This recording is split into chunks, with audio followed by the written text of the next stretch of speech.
am Stephanie Hunter. I am the editor-in-chief at the University Press of Florida, and I am here with Dr. Takkara Brunson, Associate Professor of History at Texas A&M University. And Takkara is the author of the book Black Women, Citizenship, and the Making of Modern Cuba, which was published by UF Press in 2021. Thank you so much for being here, Takkara. Thank you for having me. We are so proud to have published your fantastic book. And I wanted to ask you some questions about the publication process from your perspective as an author and as a first-time author. But first, I kind of wanted to ask you to give us a summary of your book for readers, for listeners who are not familiar with it. Absolutely.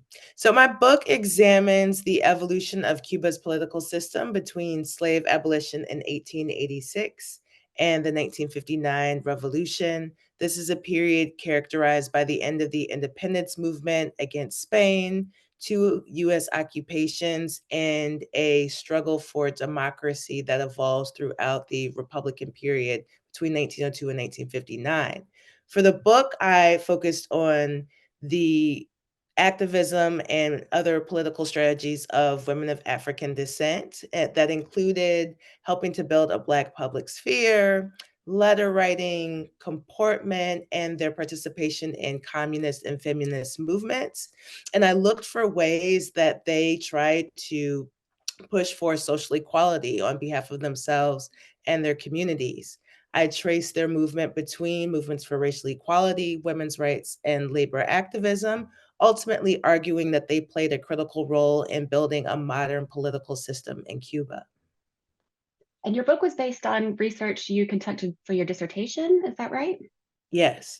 So I started this project as a graduate student at the University of Texas at Austin that involved me working with publications that have been microfilmed and digitized in the United States, but ultimately spending about a year and a half traveling to archives throughout Cuba, both in the capital city as well as in the provinces, looking at a range of documents that included not just newspapers, but also photographs, letters, government and organizational records, and like novels as well. And I was looking back through the history of your project, and you had done all of this research before even submitting a proposal to the press.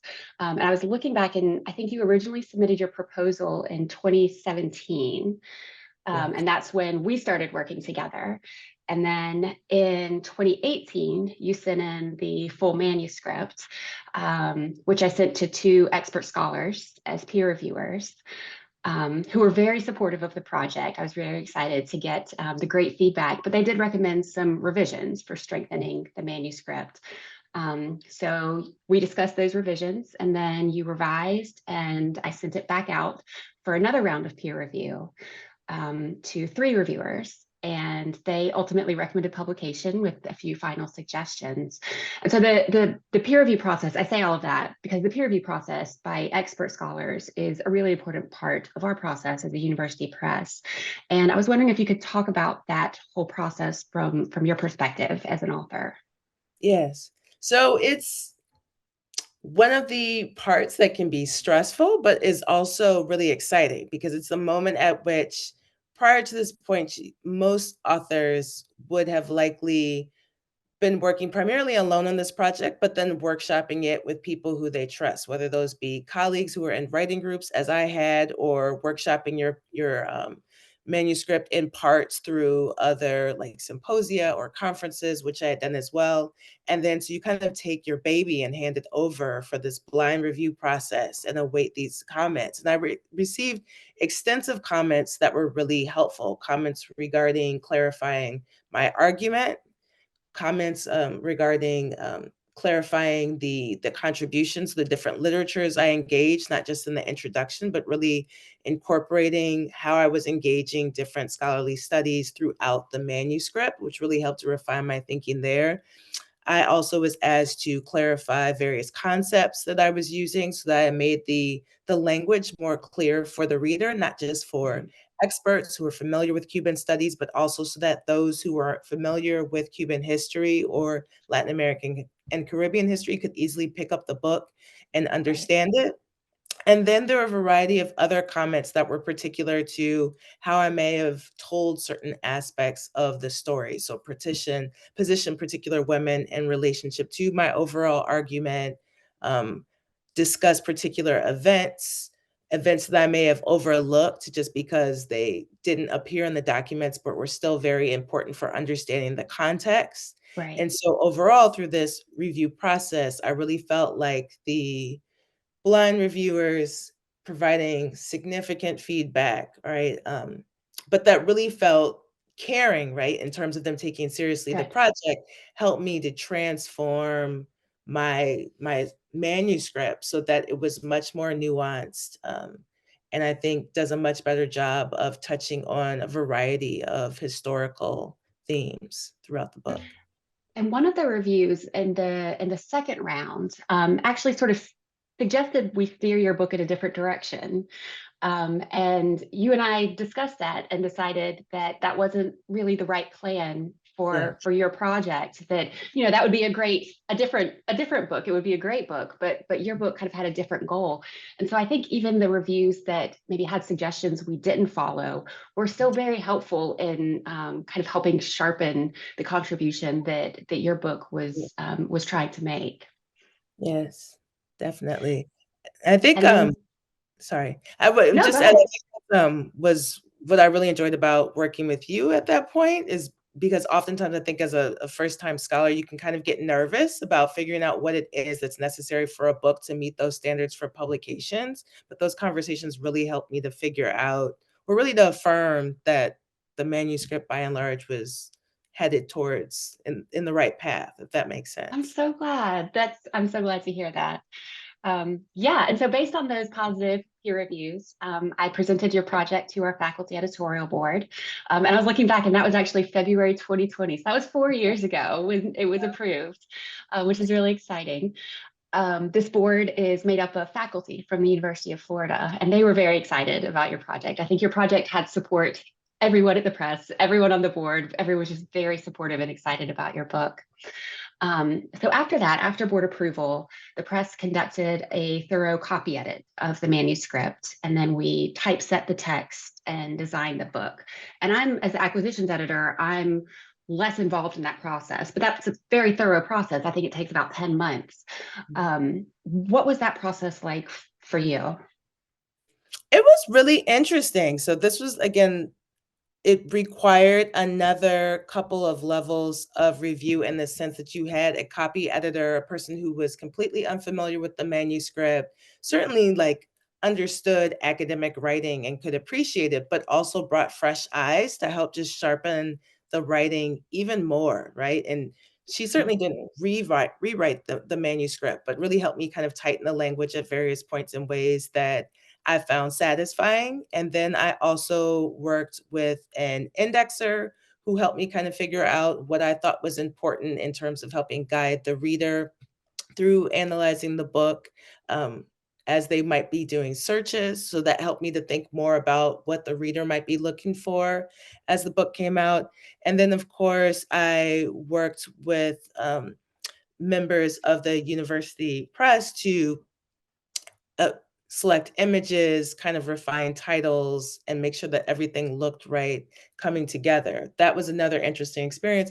Anyone who's interested in images, I'll just warn you now, make sure that you're acquiring high quality images, and that you plan Yes, possibly to go back. So some of the images I had taken in 2008, 2009, I had a DSLR camera, thought that they were great.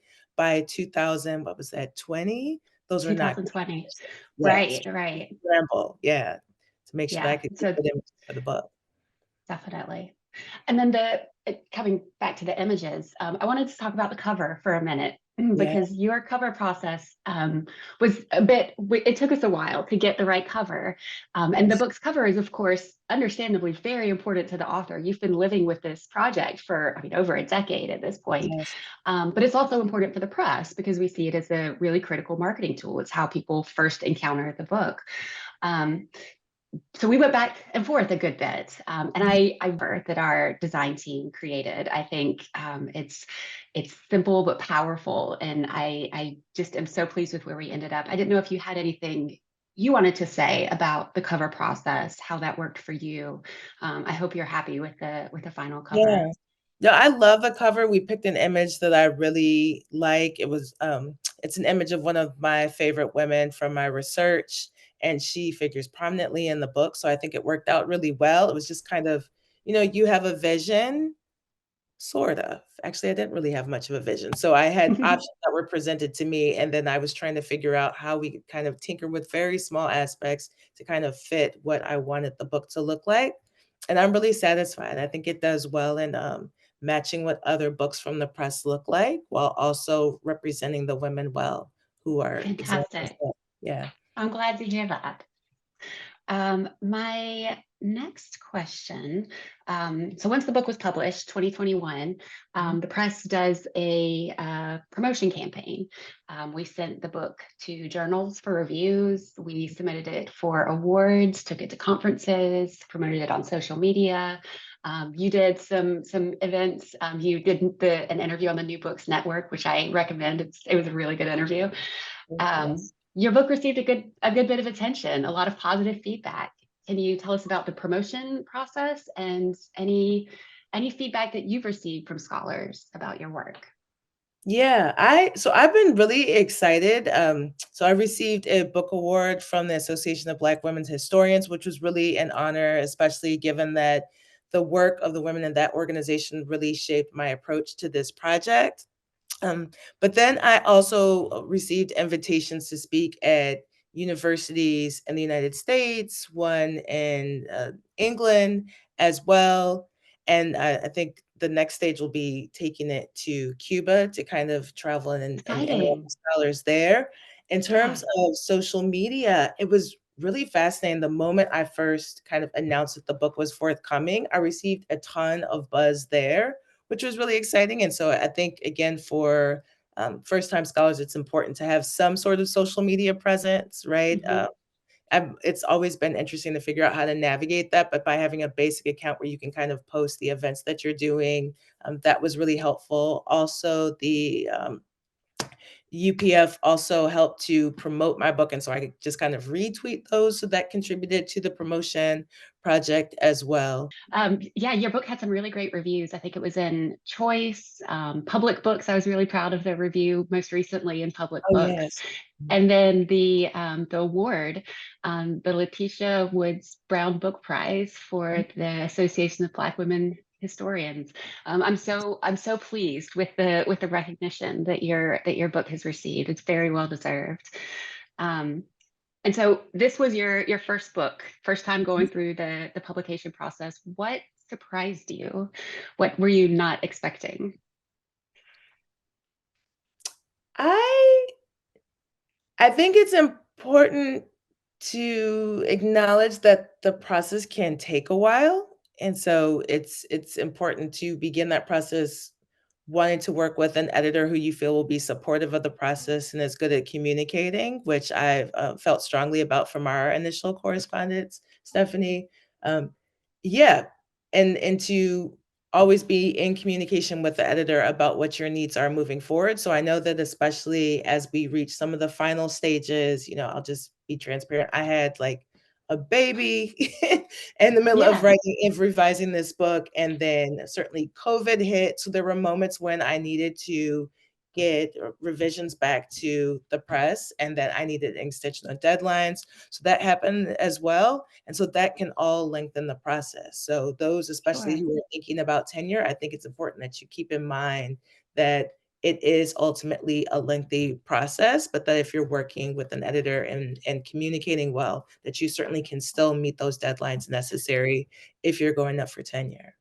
Yeah, that's a great point because I think there's it's helpful for you as an editor to know what the author's tenure timeline might be, so that we can kind of keep an eye on that too. I mean, this is a partnership. We want you to succeed, and we want to do whatever we can to support you.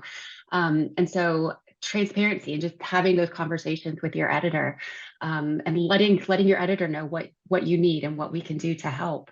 That's Do you have any other advice for first time authors? I think the comments about the photographs is a good one that you could be doing research a decade earlier, and the production requirements for images might be different. Definitely. I would add, find a system for figuring out how to respond to all the comments you receive from the reviewers. So I actually Mhm. created an Excel sheet where I wrote down every single comment and then grouped them based on kind of themes, and then tried to develop a plan from there. So I think it's really important to be organized so that you can be as specific as possible in addressing all of the comments, whether or not you want to actually incorporate those comments into your revisions, but so that ultimately, as a part of that communication process, you can put together a detailed response when you submit your revisions back to the reviewers. That's fantastic. I didn't realize that you did that, that you had a spreadsheet that was that thorough. Yes. That's really great. I'm going to recommend that for authors now. Yeah. Um, And I've told you this already, but your book was particularly impactful for me as an editor. A couple last year, we officially announced a new series, Caribbean Crossroads: Race, Oh, Identity, and Freedom Struggles. And your book was one of the kind of catalysts for starting that series. I wanted to do more books like yours, and I also recognize that there was a lot of really great work being done by first-time scholars. And I think you mentioned your writing group, that you had a really great writing group, and that having that community and that support can be invaluable. And so the series, one of the goals for the series is to kind of create that for scholars who might not have that at their institutions. Um, so I just kind of wanted to give a shout out to your project, for being um, so significant in helping start that. And I'm excited that we have several books in the process. And the first book was approved. I think I've told you, was approved by our editorial board, and it was actually, I think she's a member of your writing group. It's on Black education in Cuba, and that book is going to be published in early yes. 2025. Yes. That's so And exciting. that's Raquel Bategi, and we're so pleased to be publishing that one. And I don't I don't have any last wrap up comments. I don't know if you have anything that you want to say. I'm we're so proud to have published your book, and so proud to by all the attention and recognition that it's received. It's a really fantastic book, and it's just been a pleasure working with you. Thank you. Thank you. Likewise.